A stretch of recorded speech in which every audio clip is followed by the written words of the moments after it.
हाँ, तो हमारा टॉपिक था definite integral as limit of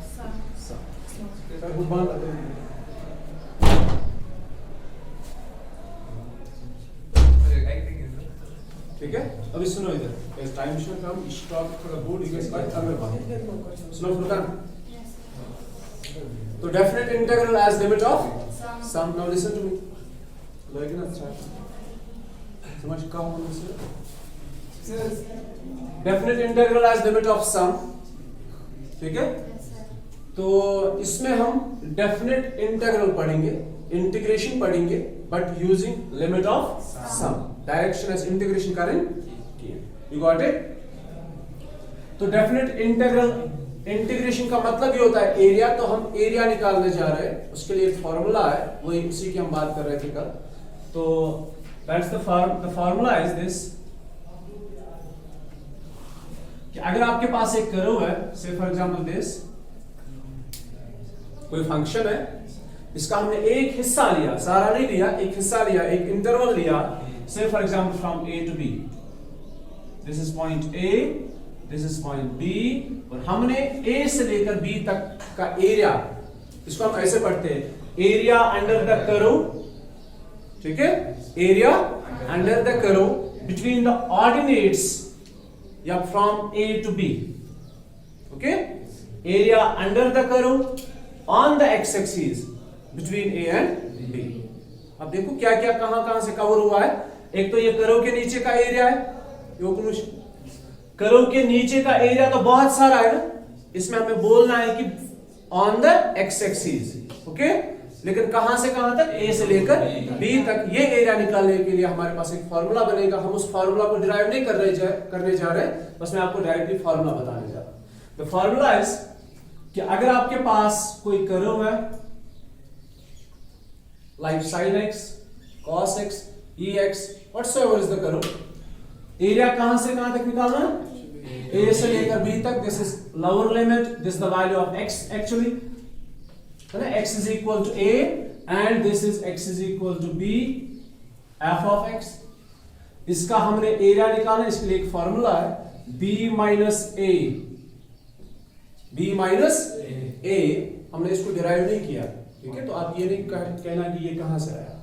अगर हम डिराइवेशन इसकी पढ़ते तब जाके आपको अच्छे से पता चलता। अभी आपको फिर भी एट द एंड याद ही रखना होता है। b minus a limit n tends to infinity, अभी बताऊंगा क्या होता है, 1/n summation r tends to 0 to n minus 1 f of a plus r h। ये है फॉर्मूला, ठीक है। अब ये n क्या है, जब तक ना ये ट्रेपीजियम बन जाएगा, कल मैंने आपसे कहा था,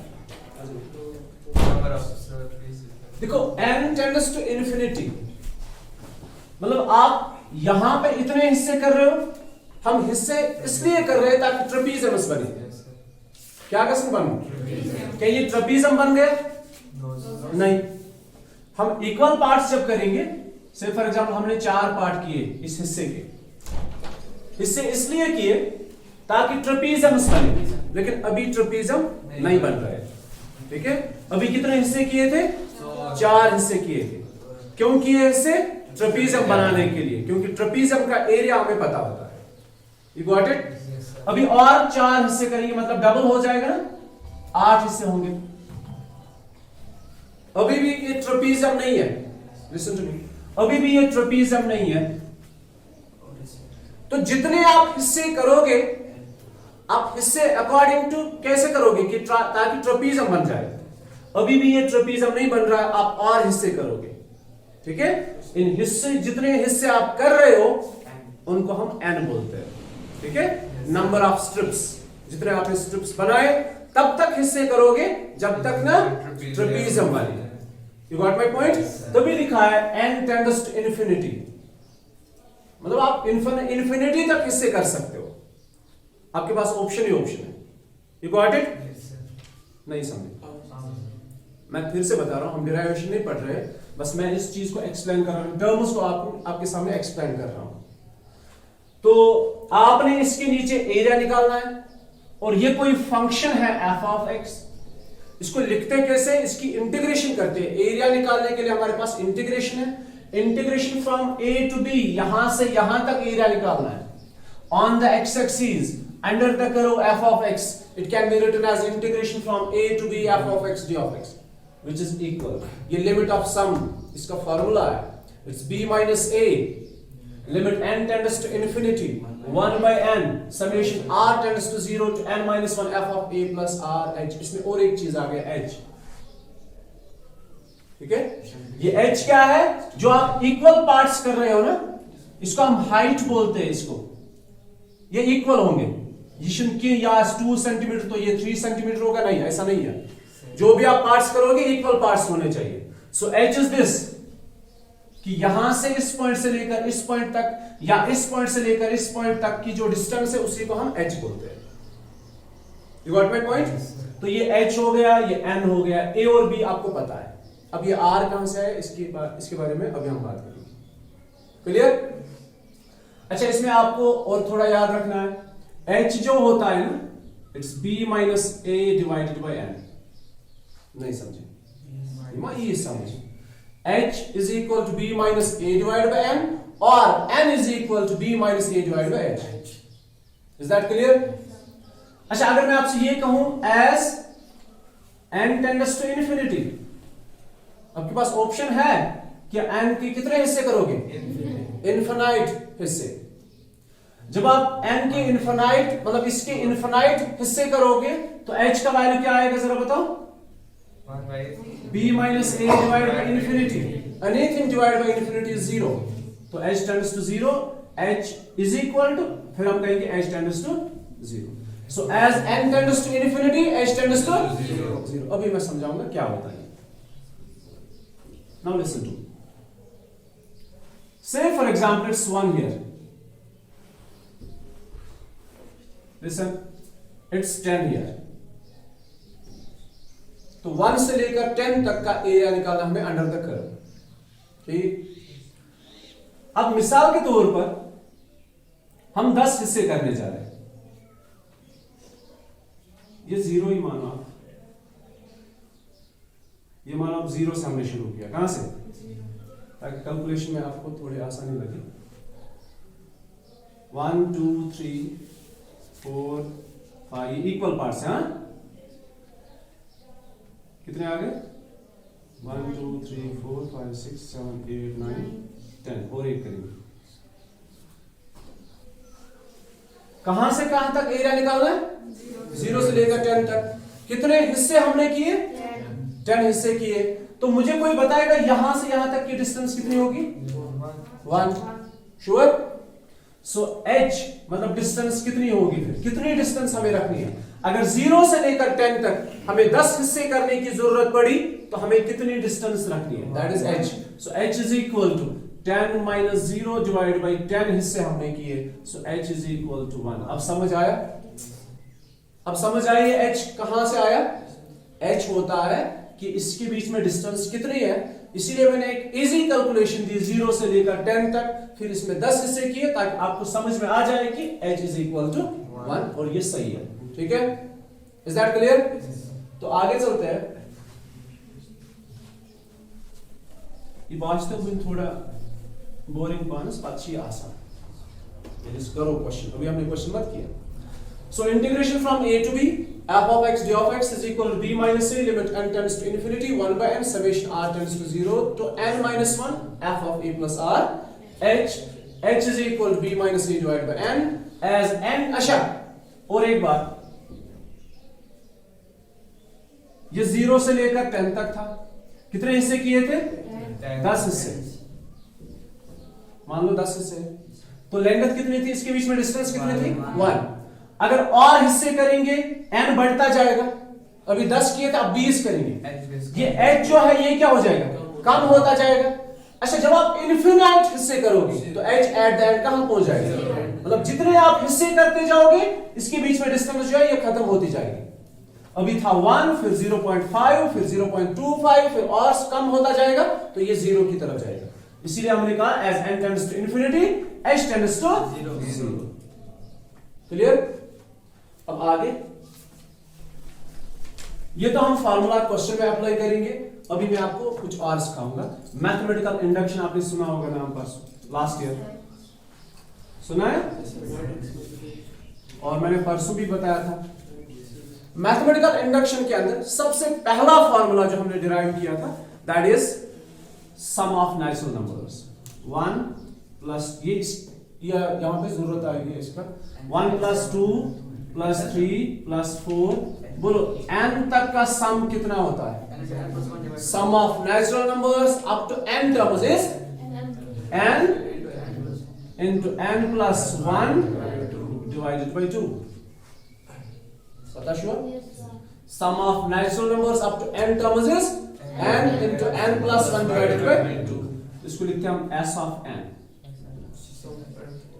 ठीक, अभी ध्यान रखो, मैं इसको ऐसे लिखूंगा summation r tends to 1 to n। कभी k लिखते हैं, कभी r लिखते हैं। समेशन का मतलब होता है सम। देखो इसको मैं समेशन फॉर्म में कैसे लिखूं? Summation r tends to 1 to n, it's r। इसको मैंने शॉर्ट फॉर्म में ऐसे लिखा। ये r के वैल्यूज क्या क्या है? 1 से लेकर n तक। जरा दे दो r का वैल्यू 1 तो 1, समेशन का मतलब प्लस, r का value 2, summation means plus, r का वैल्यू 3, चलता जाएगा कहां तक? n तक। तो इसको आप ऐसे भी लिख सकते हो, ठीक है? Which is equal to n into n plus 1 divided by 2। How many terms are there? n terms. Okay, अब हम क्या करेंगे? Summation r tends to 1 to n minus 1। अब हम n टर्म्स का सम नहीं पढ़ेंगे, हम 10 टर्म्स का सम नहीं पढ़ेंगे, 9 टर्म्स का सम पढ़ेंगे। क्लियर? तो हम n टर्म्स का सम नहीं पढ़ेंगे, n minus 1 टर्म्स का सम चेक करते कितना होता है, विच इज इक्वल टू, अब यहां पे हम ऐसे लिख सकते हैं 1 2 3 so on up to n minus 1, which is equal to, अब n टर्म्स का देखो, अगर आपने 9 टर्म्स का सम करना है तो 9 into 9 plus 1 divided by 2। अगर आपने 100 टर्म्स का सम करना है तो 100 into 100 plus 1 divided by 2। जो लास्ट टर्म है अकॉर्डिंगली आपने सम करना है। So what is this? It is n minus 1, मतलब n की जगह आप इसको प्रूव नहीं करना है, बस ये फार्मूला हमें जरूरत आएगी।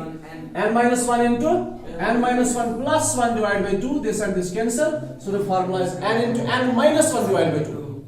Clear? It is n into n minus 1 divided by 2। तो फार्मूला थोड़ा चेंज हो गया। अगर आपने n टर्म्स का सम करना है तो it's n into n plus 1 divided by 2। अगर आपने n minus 1 टर्म्स तक का सम करना है तो n into n minus 1 divided by 2। Okay, but how many terms are there? n minus 1 terms. मैं चाहता हूं मैं n minus 1 टर्म्स तक का ही सम करूं, लेकिन नंबर ऑफ टर्म्स n होने चाहिए, क्योंकि यहां पे n लिखा है, ये हमारे काम आएगा। तो मैं इसके लिए क्या करता हूं? Summation r tends to 0 to n minus 1। ठीक है, तो शुरुआत कहां से होगी? 0 से। 0 को किसी भी नंबर से ऐड करो, उस नंबर पे कोई फर्क नहीं पड़ने वाला। सो summation r tends to 0 to n minus 1, क्योंकि यहां भी 0 लिखा है, यहां भी n minus 1 है, मैं अकॉर्डिंगली फार्मूला बना रहा हूं। ठीक है, so it is 0 plus 1 plus 2 plus 3 so on up to n minus 1 is equal। देखो इन नंबर्स को 0 से ऐड करने से इस वैल्यू पे कोई फर्क नहीं पड़ेगा। It is again n into n minus 1 divided by 2। नहीं समझे? Can you tell me how many terms are there? No, ये पहले तो n minus 1 टर्म, ये भी तो टर्म ही है ना, नंबर ऑफ टर्म। देखो ऐड में एडिशन में कोई फर्क पड़ा या नहीं पड़ा, लेकिन ये भी तो एक टर्म ही है ना, ये एक टर्म ऐड हो गई, इस एडिशन में कोई फर्क नहीं पड़ा, लेकिन नंबर ऑफ टर्म्स कितनी है? इस बार जो है number of terms n terms है। ठीक है, यहां तक जो है n, देखो पहले सबसे पहले ये n टर्म्स है, और ये 1 से लेकर n तक ये सम इनका है, ये सेम है, n टर्म्स है। How many terms are there? n minus 1 terms. And how many terms are there? It is n terms. तो 0 से लेकर n तक, अच्छा मुझे कोई बताएगा 0 से लेकर n तक कितनी टर्म्स है? n plus 1 terms. वो n टर्म्स नहीं है, वो क्या है? अगर मैं इसको यहां पे ऐसे लिखूं r tends to 0 to n, तो 0 भी ऐड होगा। एक तो ये ऑलरेडी n टर्म्स है, मतलब 10 से फॉर एग्जांपल, तो इसमें और एक ऐड होता। हाँ, एडिशन पे कोई फर्क नहीं पड़ेगा 0 से, लेकिन नंबर ऑफ टर्म्स एक्स्ट्रा है, एक ऐड हो गई। क्लियर? सो ये यहां तक n टर्म्स थी और n terms, sorry n-1 terms, इनका सम n into n-1 divide by 2, इनका सम भी सेम रहेगा, लेकिन हमने 0 को ऐड किया तो number of terms n terms है। Is that clear? समझ आया नहीं आया? अभी दूसरा, फिर इसको नोट करोगे आप। दूसरा है summation r tends to 1 to n। अभी समेशन तो आपको समझ में आ गई। r स्क्वायर, ये क्या होता है? Sum of squares of natural numbers, 1 square plus 2 square plus 3 square, it's 1 square 2 square 3 square so on up to n square. मैंने लिखा ना 1 to n, तो 1 से शुरू करेंगे, n पे खत्म करेंगे। जरा बोलो sum of squares of natural numbers क्या है? n into n plus 1 into 2n plus 1 divided by 2। इसको याद रखो, n into n plus 1 into 2n plus 1 divided by, sorry 2 नहीं है 6 है, divided by 6। क्लियर? समझ आओ?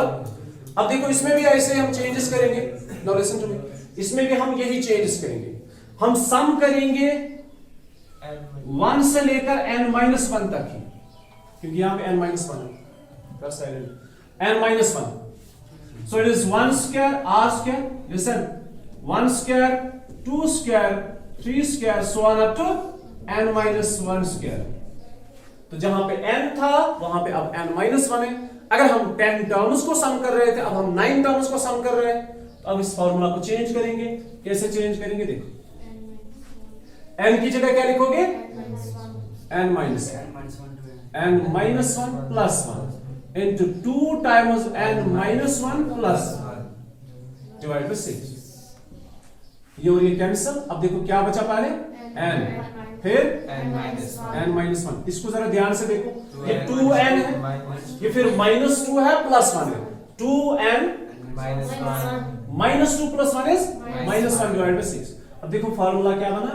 n into n-1 into 2n-1 divided by, same to same, बस सिर्फ प्लस की जगह माइनस लिखना है।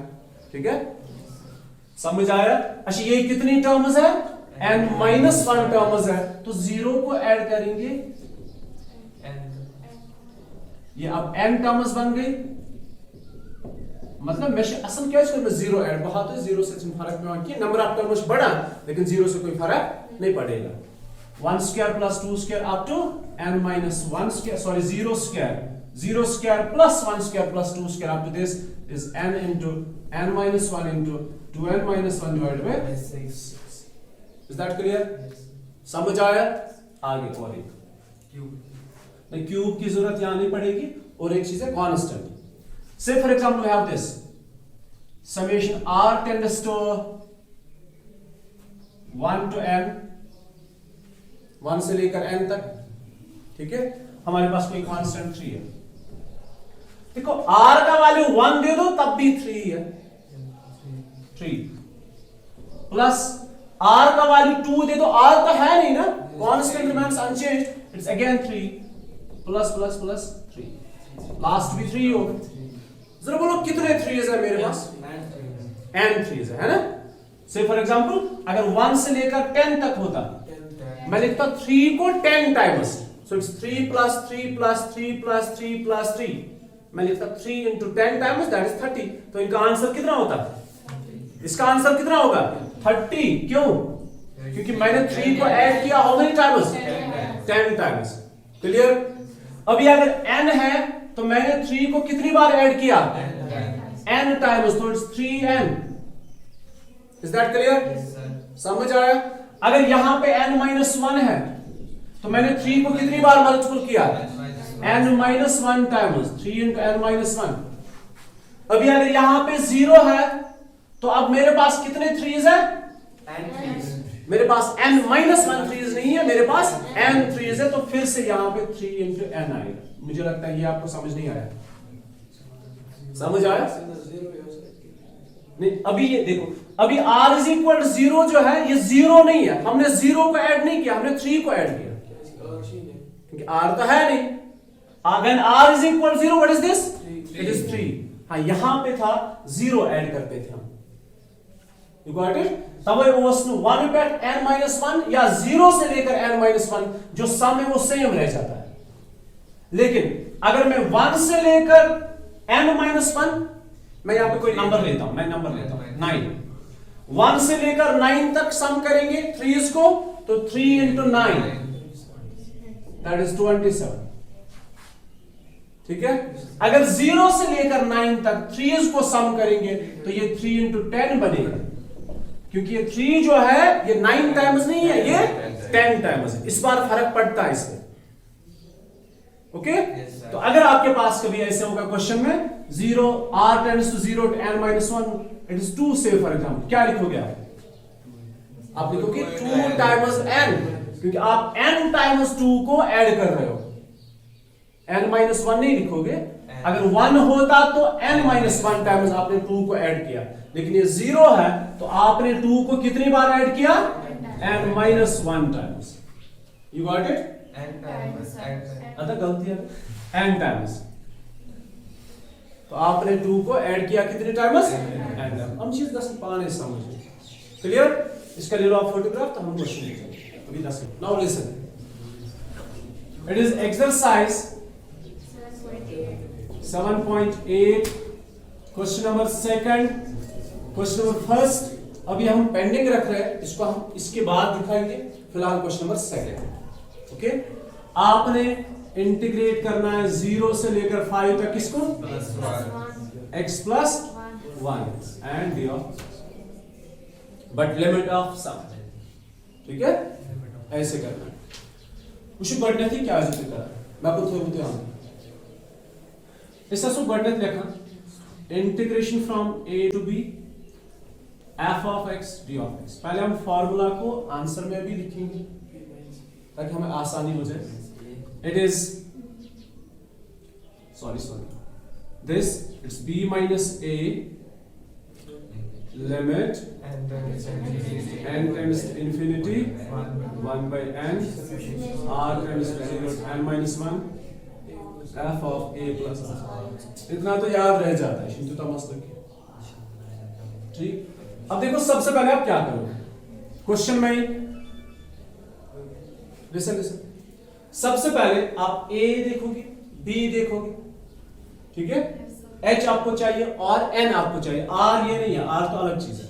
ठीक है, आपको चाहिए a which is 0। अभी ध्यान रखो कैसे क्वेश्चन को करना।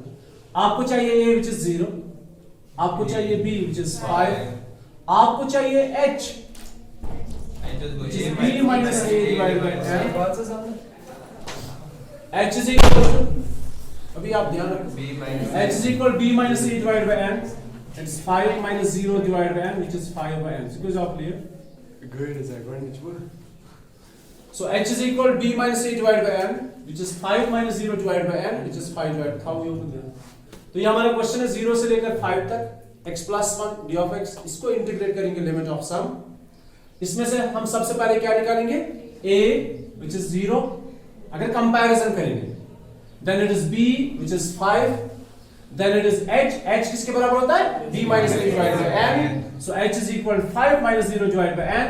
h is equal to 5 divided by n। n क्या है ये तो हमें नहीं पता, ये तो अननोन होता है।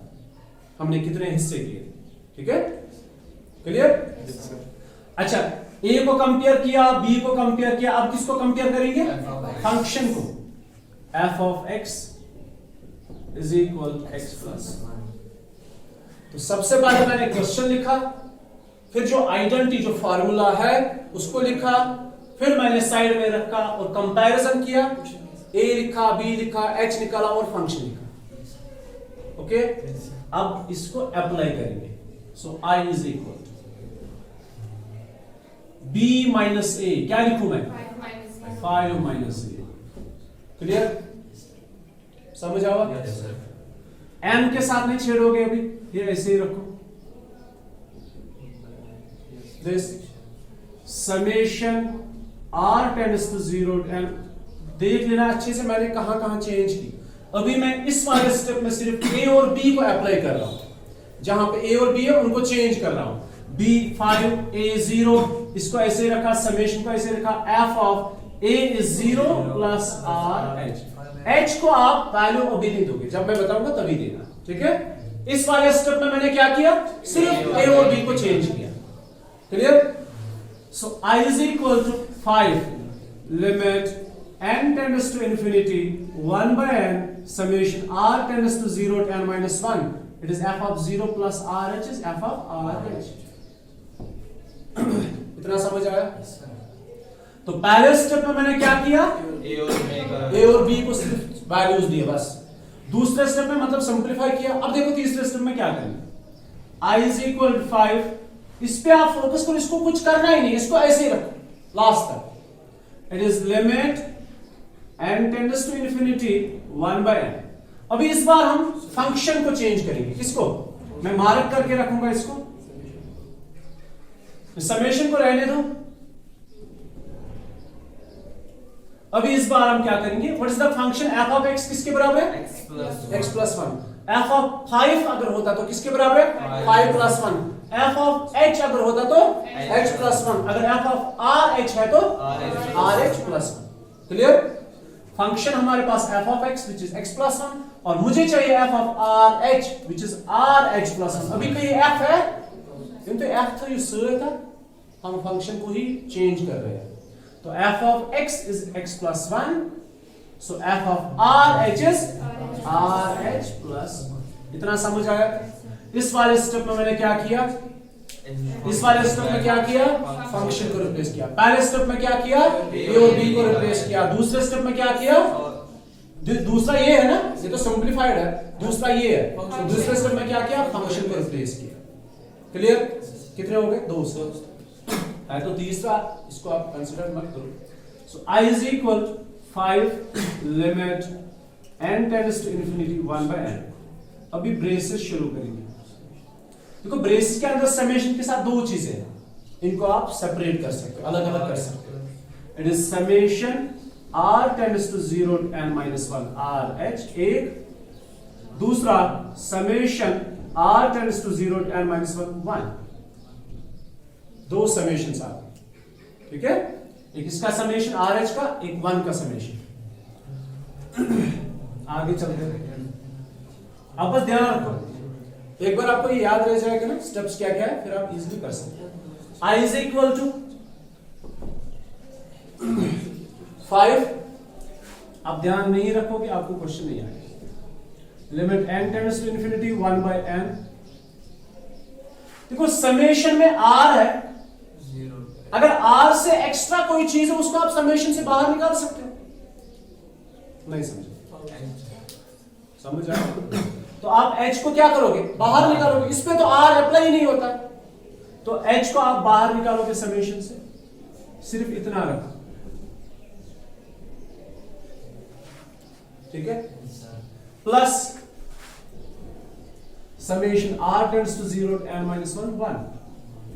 अगर आपको याद होगा, अभी हमने पढ़ा, अभी 2 सेकंड में नहीं हो गए। Summation r tends to 0 to n minus 1 r means sum of natural numbers 1 2 3 4। r क्या है, देखो r का वैल्यू 0 दे दो, r का वैल्यू 1 दे दो, r का वैल्यू 2 दे दो, r का वैल्यू 3 दे दो, और r का वैल्यू n माइनस। किन को सम कर रहे हो, नेचुरल नंबर्स को सम कर रहे हो। कहां तक सम कर रहे हैं, n माइनस 1 तक। नंबर ऑफ टर्म्स कितनी है, n, उसको हमने कुछ नहीं करना है, लेकिन हमें ये देखना है 1 से लेकर n माइनस 1 तक हम नेचुरल नंबर्स को सम कर रहे थे। फॉर्मूला अभी जस्ट हमने पढ़ा, इसके लिए आप याद रखोगे summation r tends to 0 to n minus 1 sum of natural numbers is n into n minus 1 divided by 2। Clear. इसको चीज को अप्लाई करो यहां क्वेश्चन में। i is equal to 5, ये देखना शेड कहां पे, h। अभी h के साथ क्या आया,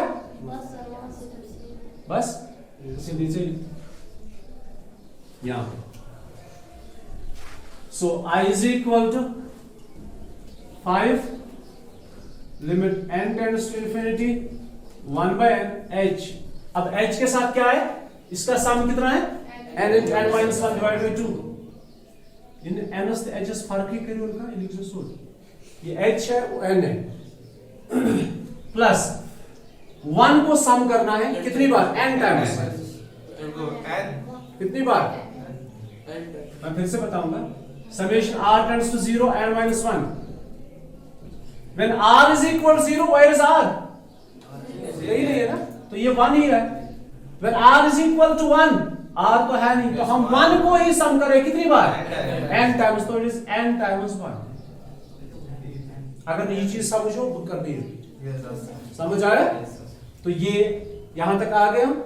अभी आगे क्या करना है ध्यान देखो। पहले स्टेप में हमने ए और बी को रिप्लेस किया, सिंपलीफाई किया। दूसरे स्टेप में हमने फंक्शन को रिप्लेस किया, ठीक है, समझ आया? फिर हमने समेशन अप्लाई की। कहां पे समेशन कैसे अप्लाई करना है वो आपने देख लिया। इसमें से h बाहर निकाला, इसमें से r रखा वहीं पे। r means sum of natural numbers, इसका फार्मूला 1, इसका formula n times 1। Is that clear? Yes, sir. अभी बारी है h की। किसकी?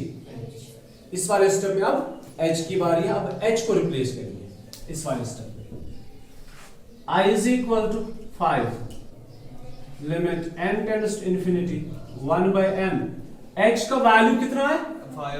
5 by n। n into n minus 1 divided by 2 plus n।